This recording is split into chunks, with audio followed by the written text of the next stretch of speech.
Hello, hello, hello. Hey, I'm your host, Matt Morgan, and I want to thank you very much for tuning in to today's episode or tonight's episode, or, well, this episode of Are You Listening? And really, are you listening? I'm curious. Are you listening? Maybe you are, maybe you're not. But the only way I'm going to get the message out there is if I get the message out there. So if you're listening, great. If you're not, okay, you'll find it eventually. It'll come around.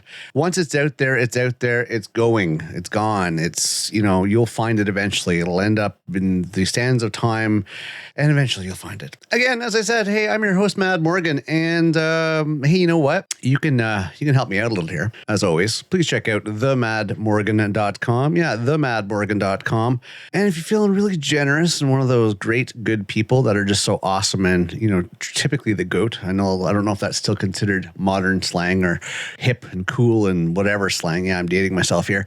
Yeah, and if you're really feeling like you want to be super awesome, go to themadmorgan.com/support, or you can just find the link in the top right-hand corner of themadmorgan.com and throw us a few bucks. We'd appreciate it because you know what? This is not free. So, we do this out of our own pocket and we're trying to educate and entertain and help you evolve and enlighten you. But, we could use a little help. A few bucks here and there do help. Any contribution is good and we appreciate it. And there's many sources and ways you could do that with whichever you feel comfortable. So that is my, I guess some people would say you're begging for money. Well, you know what it is what it is, and life's expensive. So suck it up and deal with it. Chances are, if you're complaining about it, you're not creating because you don't understand the time and effort that goes into it. All right, enough about that. Today, this is what we're talking about, and this is near and dear to my heart. Today's topic is, and our title is, blinkers and signals and morons. Oh my. Yes. Today, we're talking about moron drivers. It is the biggest pet peeve of mine. The biggest pet peeve of mine is bad drivers. Stupid, idiotic moron drivers. There should be testing done on a regular basis, or driving should be monitored and your insurance goes up. For every stupidity thing that you do. There's so many bad drivers out there. And I know it's a cliche and I know it's like, oh, well, this has been done time and time again. Well, it's true. It's true. There's so many. If we had less moron drivers on the road, then we would actually have less pollution, believe it or not. Believe it or not. But there's so many moronic people that shouldn't be given permissions to drive a motorized vehicle at all. At all. My number one pet peeve is blinkers and signaling and everything else. I mean, we'll get more into the moron drivers as we go along, but let me just tell you, my biggest thing is blinkers. Now, let me just explain to the ignorant out there, the backwoods, complete morons out there that don't understand the concept of signaling. I constantly see this when I'm on the road. Okay, unless you're going in a straight line, you just don't need to signal. You change lanes, you signal. You turn, you signal. And don't signal while you're doing it, because that's just a moron move, okay? You don't signal while you're doing it. You're supposed to let the people behind you have fair notice as to what your intention is. Okay? Simple. People behind you, people in front of you, whatever the case may be. But you have to let people around you, other drivers, know what your intent is. If you're changing lanes from behind, guess what? The car in front of you is looking in the rearview mirror and they want to know what you're doing. So what if they decide to change lanes and you didn't signal and they run into you? It's your fault for not signaling. Even though you're changing lanes, behind them, they still need to know what your plans are. What if their plans are to go in that lane? Well, that's the whole point of signals and blinkers. So it is to let people know what the intent is. What is your intent? What do you plan on doing? And if I have to see one more complete moron do this at the time that they're actually doing the action, I just want to get out and bitch slap them. I don't know if it's a politically correct way to say that, but I just want to smack them. I don't have road rage. I just hate morons. I hate idiots. I hate stupid people. Oh, you can't say that this day and age. You're going to offend somebody. I don't care. Maybe people need to be offended to get off that road and learn how to drive. You consider yourself a competent driver? Show me. If you consider yourself a skilled driver, show me.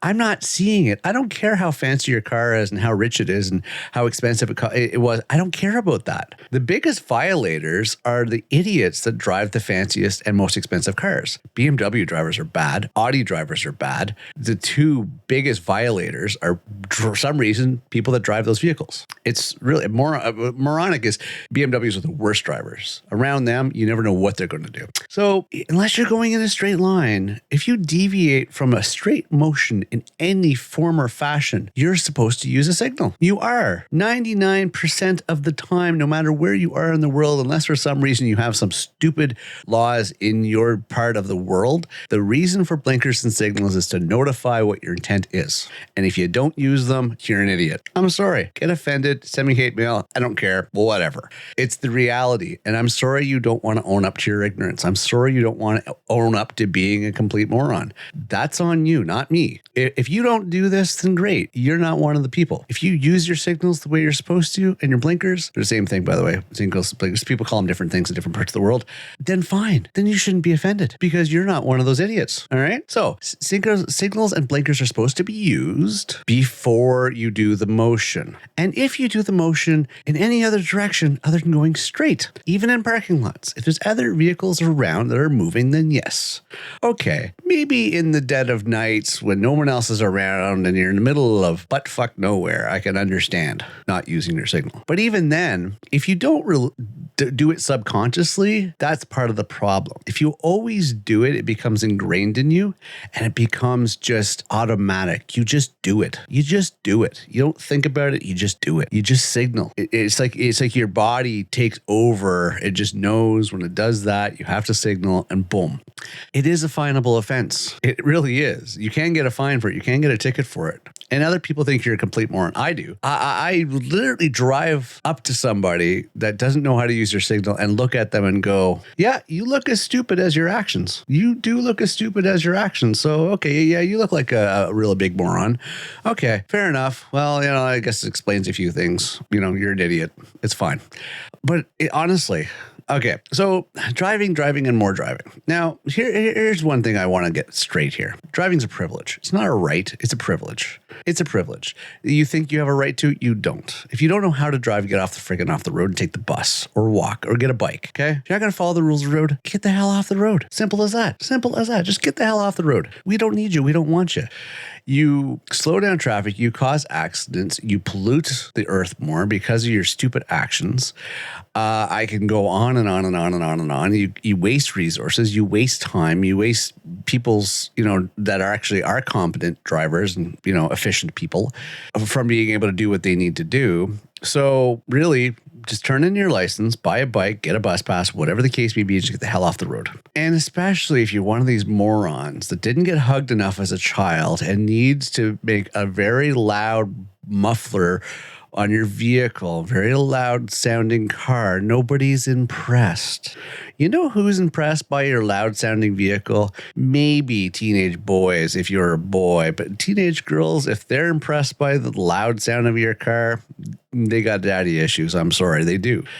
And if you think that loud sounding car that's over the top made loud is going to benefit you beyond high school, could you imagine pulling into a professional, like a big Fortune 500 company parking lot and professional environment sounding so loud, blaring music and rattling the windows with the fact that you lack a muffler and just making all that? Do you think you're going to have a professional job? Do you think you're going to have any dignified position with any company? You would be a black mark. You would be an embarrassment to that company. No company has ever said, oh, you know what? We want to hire, Joe because he has a loud car to the point where you could hear it 10 blocks away.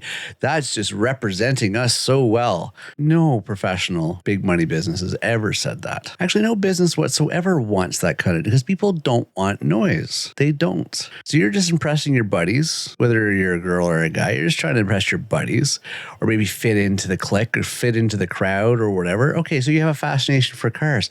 You realize that the best cars in the world are the most quietest cars. Even the powerhouse sports cars, they do have a tone to them, but they're not super loud. It's like a purr, okay? It's like a purr. It's not a loud, obnoxious sound. So wherever you get the concept from, I mean, I know people have their Fast and Furious wet dream fantasies and want to live out that and think it's going to be all cool. That's going to last you until like the end of high school. And then beyond that, if you do it, you're a moron. I mean, if you need that kind of attention driving down the road, then obviously you need therapy and you need more hugs. And I would be really upset with your parents for not hugging you enough. that you crave so much attention from annoying the hell out of everybody else. Like, there's good intention and bad attention. If you need to get that much attention and annoying other people around, you have issues that you need to deal with, deep-seated issues that you should seek therapy for, and blame your parents for not hugging you more, because you're seeking attention of any kind and you're seeking the bad attention. And 99% of the people are not impressed with you. The only people who are going to be impressed with you are people that have the same issues as you. I'm sorry if that sucks to hear, but it's true. It's true. I hate to be the bearer of bad news, but it's true.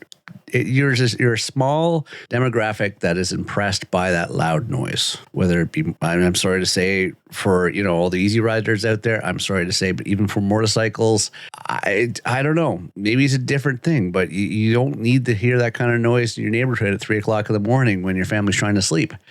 It is what it is, but I think there's some deep-seated things you have to address. I really do. And hate me for it, fine, whatever. But, this is my viewpoint. And, there's a lot of other people that I can't recall a situation where I've been around a dozen or more people where we've heard this loud, obnoxious car or motorcycle go down the road, making obnoxious amounts of music or loud music with the windows rolled down, or even a loud muffler.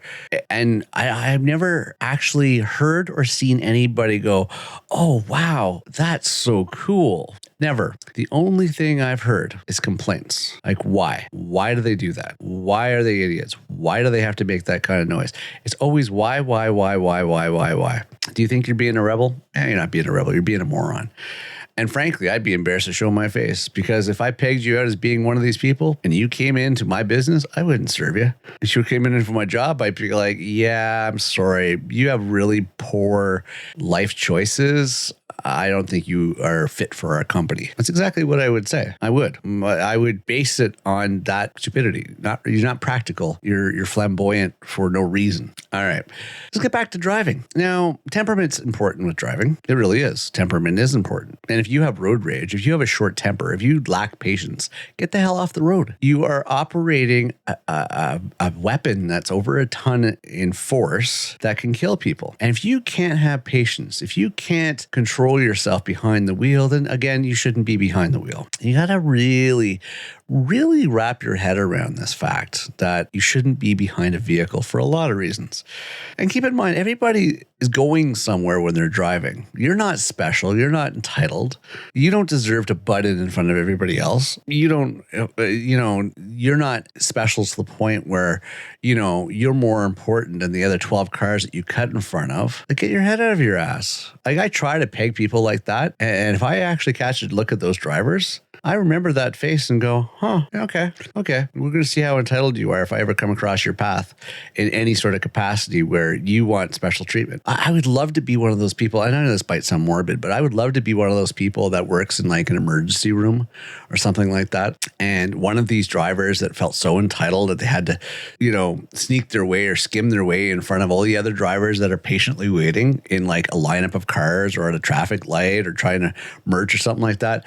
And I would love it if one of these people came into the emergency room bleeding out of all orifices and everything else, and then demanded service, or demanded to see a doctor, and demanded, help and everything else. I would love to be that person that receives them and go, "Oh, I'm sorry. No, you have to wait your in line. You have to wait your turn behind everybody else that was already here before you and patiently waited and everything." I would love to be able to do that to that person. And if I was ever given the opportunity, I would do that. I would, because you need to learn your place. You need to learn your position. You need to know that there's a social order for stuff. We learn this stuff in high school, people. We learn this stuff in high school. This is elementary. We learn this when we're kids, of how to wait your turn, how to get in line, how to be considerate to other people. We learn this. And if you forgot it, then you have the maturity of less than kindergarten, because that's when we learn it. Yeah, again, put you in the moron category, put you in the moron driver category of ignorance. Listen, these are very valuable term here that I use and I live by religiously, and it's called integrity.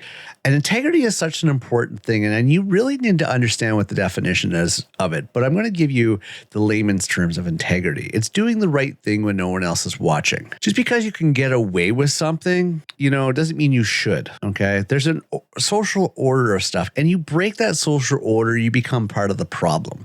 You break down the fiber of society. And the only way that the fiber of society is going to get better is if there's order. If everybody starts being kinder and considerate, your one action is a domino effect. You have to understand it's a domino effect. It affects others around you.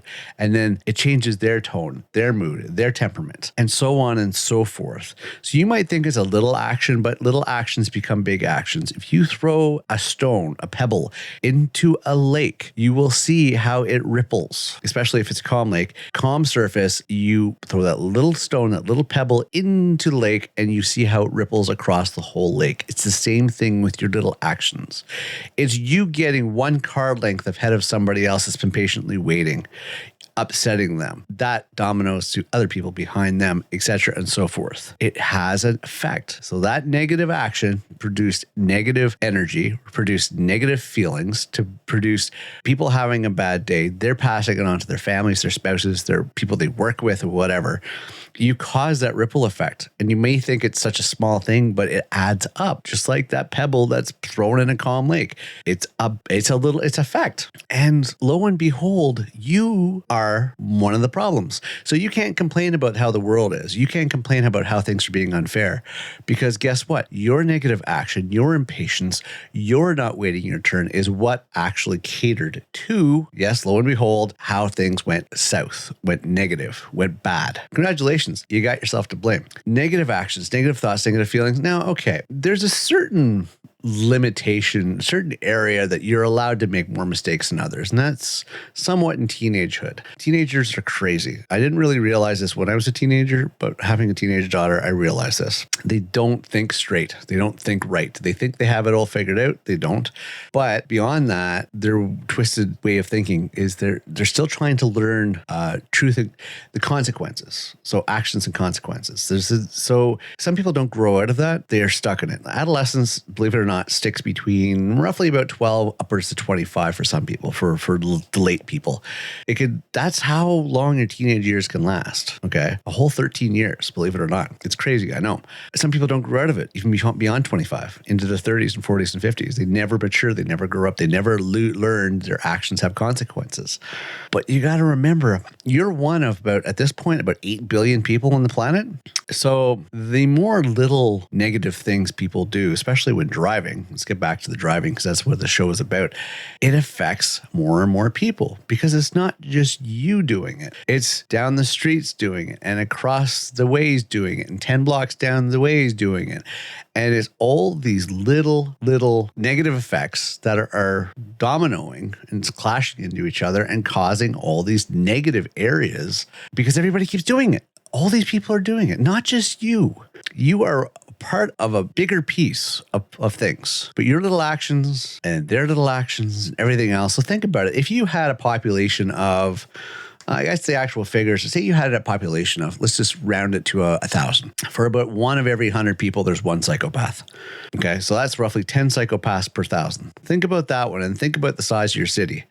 Now, psychopaths are basically people that are non-empathetic towards anybody else and are self-serving. They don't see the consequences of their actions, and they're numb to everything. They have no empathy for anybody else, okay? Just to round up the definition. Now, I'm not saying you're a psychopath, but your actions are psychopathic. Non-empathetic, they are self-serving, they are selfish. And you got to realize that is something that you're doing, and you might not even notice it. And subconsciously, you're acting on this stuff and you're not correcting it, and you keep doing it, and it's just going to cause more and more problems, and it's going to have a domino effect. And before you know it, this is why the negative things build up in the world, and this is how we get it to where, we go into a whole bunch of different areas. And you will cover all this on a lot of different episodes, a lot of different areas. But in driving, which is most important, there's so many cars on the road. They create pollution, they create accidents, they kill people. They are almost as evil as money is. There's no reason for it. There's no reason why, people should be carpooling. They should be using public transport. They should be using cleaner vehicles. Hopefully we get there one day. And I know we're gradually gradually trying to work our way to that direction. But in the meantime, if you are one of those few people that do drive, you should look at your temperament. You should learn patience. You should know the proper rules of the road, how to actually drive and be considerate and safe. You know how to use your blinkers, know not to speed, know not to swerve in and out of traffic, know not to be aggressive on the road. I mean, I can go on. These are all common sense things, that everybody should be doing. And that includes you. If you are one of these few that decide to be ignorant and stupid and aggressive and everything else, get off the road, get some therapy. That's what you need. For everybody else in general, though, and let's just start with something that I started about at the beginning. Blinkers and signals need to be used long before the action of actually either changing lanes or turning or whatever. And they should be used consistently. Do it, it becomes subconscious, and you do it without even thinking about it. Don't be one of these fair weather, I'm going to do it once in a while. Like I've watched people that are like, okay, so I've watched 5 instances where you should have used the signal, and then finally you use the signal on the 6th one. And I looked at this and I'm like, you're an idiot. I've looked at people that do that. Or these people that all of a sudden decide at the last second they're going to turn into a street. Don't signal. I mean, unfortunately, if I rear-ended this guy, I'm technically at fault, which I think is not right. I think I shouldn't be at fault because he didn't signal. I think cars have to be smarter to actually monitor all that stuff. And I'm hoping they get to that point. Like, I think a vehicle should monitor, okay, how far is the car behind me? Okay, did this driver actually signal that they were going to make this motion? No, they didn't. Oh, the car behind smashed into him. Okay, let law enforcement know that the car that decided at the last second to swerve into an actual side street, make that turn, did not signal, and they're an idiot, plain and simple.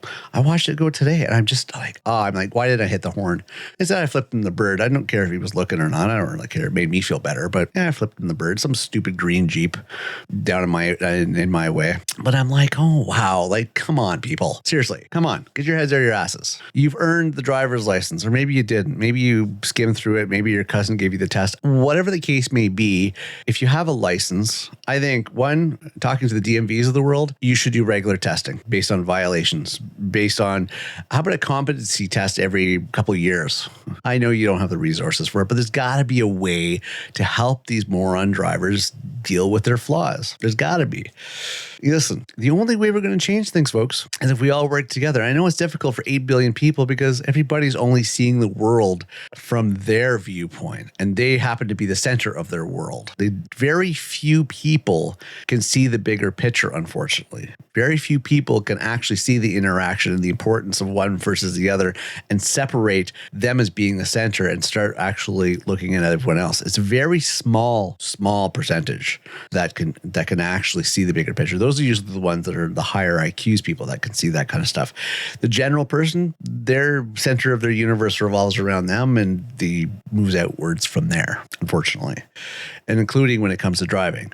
Not realizing that everybody else on the road has somewhere to go and they all have the same objective, but you think you're special because what you have to go is important. But you're telling me the other 20, 30, 40 cars on the road that you're in mixed of traffic with, you think they're just out for a Sunday drive in the middle of the week? No, they got places to go too. Don't ruin their day. All right? Okay. So please try to take a self-look at yourself and the way you drive. This is my closing on this one. Take a look at the way you're driving. Do you signal all the time? Do you follow the rules of the road? Do you stay between the lines? Are you aggressive? Look at all this stuff and use some common sense, because at the end of it, if you have at least 3 violations in a whole list of stuff that you should be doing, and if you break at least 3 of those, out of at least a dozen, then yeah, you're pretty much a moron driver. Like, I'm sorry, but you are, and you're going to have to suck it up and deal with it because that's the way it is. And I'm hoping you get tickets, and I'm hoping you get fines, and I'm hoping you get your license suspended. I'm also hoping your car gets impounded and crushed. Not and or crushed. I hope it gets crushed. They do that in England, I think, over in Europe. Not only will they take their license away, they will actually crush your vehicle, which I think is a brilliant thing. I think it's a very good penalty to basically drive the point home. I think it's a good idea. I think we should start doing that all over the world. Okay, that's about it. This is my show for, what would we go with? We went with blinkers and signals and morons. Oh my, yes. That is today's episode. Hey, I'm your host, Mad Morgan. I want to thank you very much for tuning in. I really appreciate it. Hey, I kind of like this new series of Are You Listening? Because frankly, are you listening? I don't know if you are. But you know what? The message is out there. It's in the airwaves. It's going to other planets. It's going out there. And eventually it's going to get heard. And I'm hoping that it helps create the positive enlightenment and education and evolution that humankind needs, because we need to get there. I mean, people are like, yeah, you're just bitching and complaining and, venting and, whatever. I'm like, no, actually, somebody has to speak their minds to make change.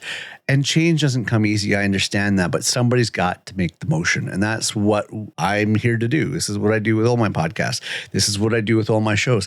And this is what I'm going to continue to do. And there's two things you could do to help out that. Well, one thing you could do to shut me up, and there's another thing that you can do to actually help me out. If you support my vision and my cause, my mission, and you can find out that information on themadmorgan.com, hey, you can give me some support. A few bucks here and there makes a big difference. $5 here, even a cup of coffee is fine with me. That will help me keep going, because I have money that comes out of my pocket away from my family every single month in order to pay for everything that goes around our shows and our hostings and all this stuff like that. So that could help me out. I would appreciate that. Now, that's if you are supportive and believe in my mission and want me to keep going. Great. I would appreciate that. Now, if you really want to shut me up and get me off the airways, there's something else you can do. Yes, there is something else you can do, believe it or not. You can give me a lot of money, at least $5 million, no less than $5 million US, that is. And I will get off the airwaves, because I will use that money to educate in other fashions. So I can't guarantee that I'm not going to move forward with my mission, but I can guarantee you I would never make another podcast. Okay. I will never make another podcast for $5 million or more, depending on where we are in the inflation rate. That might go up. So right now, $5 million. And that will get me off the airways, and I will never make another podcast. But for your average working Joes like myself, or Joes or Jills, please buy me a coffee. $5 here helps me out, makes a big difference. See what you can do. Check out themadmorgan.com. It's our central hub for everything. If you can help us out, support links on there, information. I've just added an article and document section. Check that out. I'm going to be putting a lot more stuff on there. I started getting going on that the other day, and I'm pretty excited about it. So check that out. Other than that, hey, as I said, I'm your host, Mad Morgan. Thanks for tuning in to Are You Listening? And I will see you next episode.